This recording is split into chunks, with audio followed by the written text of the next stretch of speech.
நீங்க வந்த விஷயம், தீவிர நிலைமையை கையாள்றவன் அவன் நல்ல வில் பவர் உள்ளவனா இருப்பான். அத பத்தி அப்புறம் பேசுவோம். ஓகே. இங்கிருந்து எவ்வளவு தூரம் இருக்கும்? 50 கிலோமீட்டர் தூரம் இருக்கும்.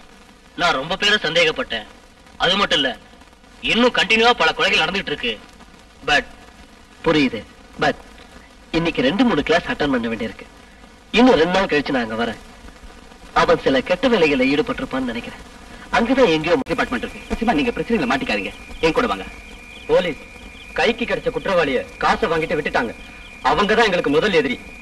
வாங்க, நான் உங்களுக்கு புரியுற மாதிரி சொல்றேன். என்னோட வாங்க.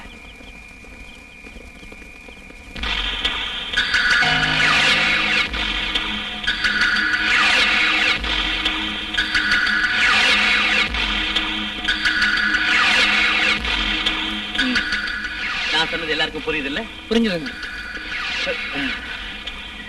எல்லாரும் கஷ்டப்பட்டு அலைஞ்சு திரிஞ்சு தேடிட்டு வர்றீங்கன்னு நினைக்கிறேன். சார், நீங்க போய் ரெஸ்ட் எடுத்துங்க.